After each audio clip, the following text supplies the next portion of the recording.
அருப்புக்கோட்டையில் இருக்கக்கூடிய பொய்யாங்குளம் கிராமம். அந்த பொய்யாங்குளம் கிராமத்துல இந்துக்கள் பெரும்பாலான வெறும் இந்துக்கள் மட்டுமே இருக்கக்கூடிய பகுதியில போயிட்டு சில பாஸ்டர்கள் அங்கே சென்று மதமாற்றம் செய்வதற்காக போயிருக்காங்க. அவங்க போகும்பொழுது இயேசு அழைக்கிறார் அப்படிங்கக்கூடிய இதெல்லாம் வந்து நோட்டீஸ் எல்லாம் எடுத்து கொண்டு போய் அங்க மதமாற்றத்திற்காக போயிருக்காங்க.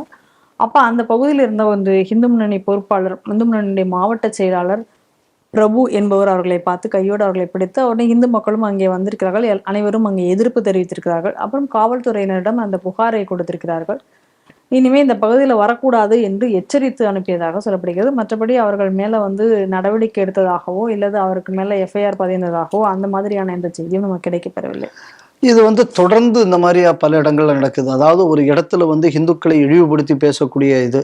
ரெண்டாவது இப்பதான் அலகாபாத் ஹைகோர்ட்டு கூட ஒரு ரூலிங் கொடுத்துருக்கு. அதாவது ஏன் ஜாமி ஒண்ணு மட்டுமே உண்மை அப்படின்னு சொல்லி நீ பண்றதுங்கிறது அடுத்தவங்க மனசை புண்படுத்தக்கூடியது.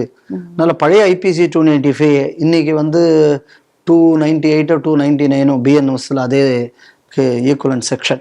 ஸோ அந்த 299 நினைக்கிறேன். 299 படி அது தவறு அப்படின்னு ஆல்ரெடி ஒரு ரூலிங் வந்தாச்சு. ஆனா இப்ப பாருங்க, கிறிஸ்தவ துலுக்கனுக்கு மேல இந்த மாதிரி நீங்க ஆதாரத்தோட மக்களே சேர்த்து பிடிச்சு கொடுத்தாங்கன்னா 2 நடவடிக்கை. ஒண்ணு, ஹிந்துக்கள் வலிமையாக போலீஸ்காரங்கள்ட்ட ஆர்கியூ பண்ணி சண்டை போடாமல் இருந்தால் கம்ப்ளைண்ட் கொடுக்குற ஹிந்துக்கு மேல கேசப்பட்டு உள்ள வச்சிருவாங்க. ஆமா. ஹிந்துக்கள் வலுவாக இருந்தாச்சுன்னா அவங்கள வந்து எச்சரித்து கிறிஸ்தவர்களை அனுப்பி விடுவார்கள், கேஸெல்லாம் போட மாட்டாங்க. அப்ப எதுக்கு இந்த செக்ஷன் எல்லாம் இந்த நாட்டு சட்டத்துல இருக்குங்கிறது தான் என் கேள்வி. எடுத்துடலாமே. அப்ப என்ன சொல்லணும், இந்த சட்டங்கள் ஹிந்துக்களுக்கு மட்டுமே தான் பொருந்தும், இது கிறிஸ்தவ துலுக்கனுக்கு பொருந்தாது, எழுதி தொலைச்சிட்டு போயிடுங்களேன். இப்ப எதுக்கு இந்த மாதிரி ஒரு சட்டம்னு வச்சு எதுக்கு வந்து மக்களை ஏமாத்தணும்? கரெக்ட். ரெண்டாவது, ஏற்கனவே பிரபு அவர்கள் இந்த மாதிரி பல விஷயங்கள் அந்த பகுதியில் வந்து வெளிக்கொண்டு வந்திருக்காரு. தொடர்ந்து இந்த போராட்டத்தை அவர் நடத்திக்கிட்டு வர்றார். சேவா பாரதி அமைப்பை சேர்ந்தவர்கள், RSS விஸ்வ இந்து பரிஷத் அமைப்பை சேர்ந்தவர்கள் எல்லாம் கூட அந்த விஷயத்திற்காக அவர்கள் எல்லாம் வந்திருக்காங்க அப்படின்னு பாக்குறோம். அதனால நான் திருப்பி திருப்பி சொல்ற விஷயம், இப்ப கொஞ்சம் முன்னாடி திருமாவளவன் சொல்லும் போது சொன்னார், வலதுசாரி இந்த அமைப்புகளுக்காக எதிர்ப்பதற்காகவே எங்கள் மக்களின் தண்ணியில் மலத்தை கலந்தால் கூட நாங்கள் கவலைப்பட மாட்டோம், ஆனா நாங்க இவர்களைத்தான் நாங்கள் ஒழிக்க கிளம்புவோம்னு திருமாவளவன் சொல்றாரு. இப்ப புரிஞ்சுக்கிட்டு அப்ப நம்ம எதை புரிஞ்சுக்கணும் அப்படின்னா, இன்னைக்கு இந்த நாட்டில் இருக்கக்கூடிய இந்துக்களை ஒழிப்பவர்களை எதிர்த்து ஹிந்துக்களுக்கு ஒரு பாதுகாப்பாக இருக்கிற ஒரே அமைப்பு இந்த வலதுசாரி அமைப்புக்கு. அவருக்குள்ள வார்த்தை அப்படின்னா அந்த வலதுசாரி இடதுசாரி எல்லாம் ஒத்துக்கிறது இல்லை. நம்ம ஒரே சாரி. என்ன சாரின்னா தர்மச்சாரி, தர்மத்தின் வழி நடப்பவர்கள், அவ்வளவுதான். வலதுசாரி இடதுசாரி அவங்க பாஷைக்கா வேண்டி அதை நம்ம சொல்லிட்டு போறோம். அதனால இப்ப இந்த மாதிரியான பாதுகாப்பு, இந்துக்களுக்கு பாதுகாப்பு இருக்கிறது, அந்த பாதுகாப்பை உடைப்பதற்காக என் சொந்த சமுதாய மக்கள் அழிஞ்சாலும் நான் கவலைப்படல. இதான் அந்த திருமாவளவனோட ஸ்டேட்மெண்ட் நம்ம புரிஞ்சுக்கணும். இதோட நீங்க சேர்த்து பார்த்தாச்சுன்னா அப்ப இதோட நம்ம எதை கவனிக்கணும் அப்படின்னா, இன்னைக்கு இந்த ஹிந்து அமைப்புகள் தான் ஹிந்து சமுதாயத்துக்கு பாதுகாப்பாக இருக்கிறது. அப்ப இதை உடைச்சிட்டோம்னா இப்ப இந்த விழுப்புரம் மாவட்டம் மட்டும் இல்லாம பல இடங்கள்ல இந்த மாதிரியான பல சர்ச்சை பிரச்சனைகள்லாம் கூட நம்ம தொடர்ந்து பார்த்துக்கிட்டு வரோம். நம்ம ஹிந்து அமைப்புகள்ல இருந்து பலர் இதற்காக வழக்குகளையும் சந்தித்து வருகிறார்கள். இதே மாதிரி தான் நம்ம பார்த்தோம்னா அரியலூர் மாவட்டத்தில் நம்ம நண்பர் அவர் தான் இந்த மாதிரி பல மதமாற்றத்தை தடுத்தார். இதற்காக என்ன பண்ணாங்க, அவர் மேல குண்டாசு வர உள்ள போட்டு அவர் கொஞ்ச நாள் உள்ள வச்சாங்க.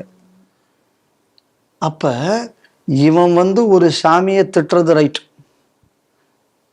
அப்ப இந்த மாதிரி செய்வதை தடுப்பதற்காகத்தான் இந்த செக்ஷனே இருக்கு. அந்த செக்ஷன்ல ஏன்டா நடவடிக்கை எடுக்கலைன்னு கேள்வி கேட்ட நம்ம ஆளுகள் கை செய்யப்படுகிறார்கள். அப்ப இவ்வளவு அடக்குமுறைகள் இந்த நாட்டில் இருக்கு. இந்த அடக்குமுறைகளை மீறி இன்னும் இந்த இந்துக்கள் போராடி வருகிறார்களே. அப்பதான் நம்ம வீரத்துறவி அடிக்கடி சொல்லுவார், ஒரு குழந்தை உள்ளவரை போர்க்கொடி பறந்திடும். இதுதான் ஹிந்து சைக்கிள். இந்த வீர விதையை இன்னைக்கு தமிழகத்தில் விதைத்து விட்டு சென்றிருக்கிறார் வீரத்துறவி அவர்கள். இன்னைக்கு பல இடங்கள்ல இன்னைக்கு இந்துக்கள் போராடுகிறார்கள், மதமாற்றத்தை தடுத்திருக்கிறார்கள் அப்படின்னு சொன்னா அவர்களுக்கு உள்ள பாராட்டு, அவங்களுக்கு உள்ள இந்த தியாகத்துக்கு வந்து நம்ம வந்து குறைத்து மதிப்பிடுவதற்காக இதை சொல்லவில்லை. அவங்க தான் செய்திருக்காங்க. ஆனால் இது எல்லாம் வீரத்துறவி அவர்களின் ஆசியுடன் அது நடக்கிறது அப்படிங்கிறது தான் உண்மை. அதனால ஹிந்துக்களுக்குள்ள போராட்டம் தொடரும். ஆனா ஹிந்துக்கள் எப்பவுமே இதே மாதிரி போராடிக்கிட்டு தான் இருப்பாங்க அப்படிங்கக்கூடிய எண்ணப்போக்கும் கூடிய விரைவில் மாறுவதற்கான வாய்ப்பு இருக்கு. ஏன்னா போராட்டத்தோட நேச்சர் அப்படிங்கக்கூடியது எப்பவும் ஒரே மாதிரியாக இருப்பதற்கான வாய்ப்பு இல்லை. இதை காவல்துறையும் புரிஞ்சுக்கணும், இதை கிறிஸ்தவர்களும் புரிஞ்சுக்கணும்.